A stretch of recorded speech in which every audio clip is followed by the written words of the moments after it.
Good morning, everybody. Mike Vacchi, PrincetonTrader.com here for NTMarkets.com with your Monday morning pre-market webcast. Okay, we continue to grind higher.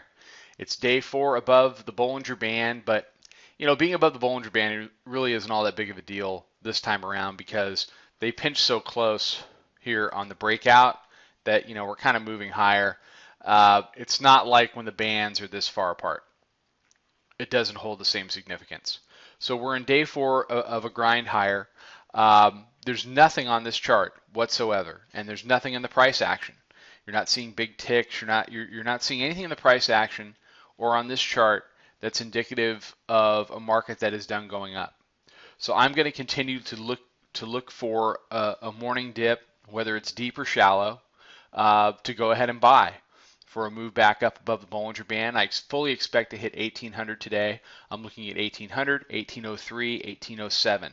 Whether all of that comes today or not, we'll see. How do we know when we're going to roll over and start coming back down? Well, first of all, we don't. Second of all, if we get a real push higher that's a combination of panic buying and panic selling, you'll see that reflected in the ticks. We didn't have one single significant tick all week last week, and that is your prototypical grinding market, prototype for a grinding market. So if you're trying to short this all the way up, every few handles and adding and adding and adding and adding, I would suggest that you may want to stop doing that for a while because you're going to run out of things to add. And then you're going to feel the noose of being early really start to tighten around your neck. And you don't want that.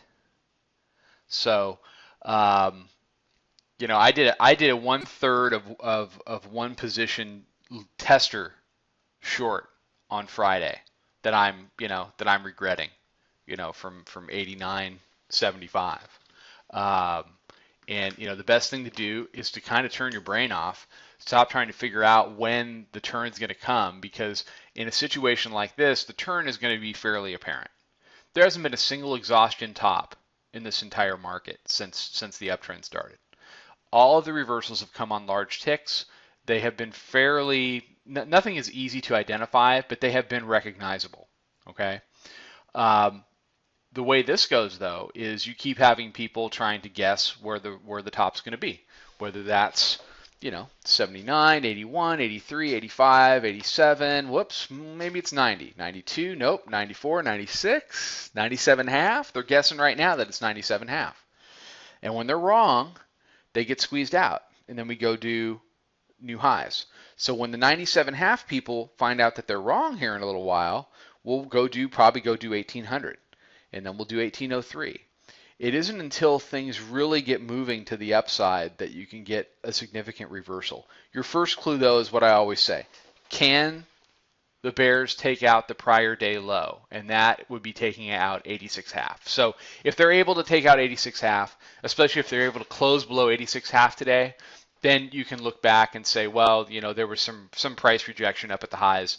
Then the bears maybe have something they can build on to get back to the middle band.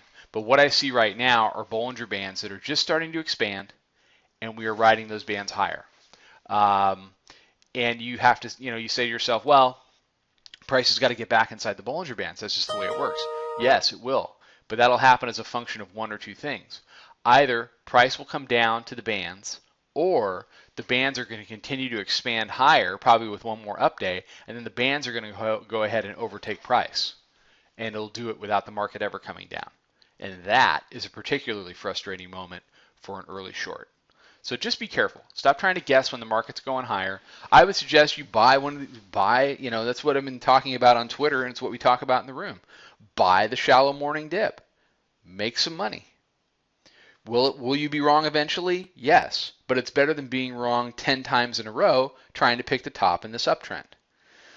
All right. I will be back tomorrow morning with another webcast. Follow us on Twitter at Princeton Trader. Check out the website. Subscribe to the website. You get all the posts much earlier. Come and take a trial. Come take a trial subscription.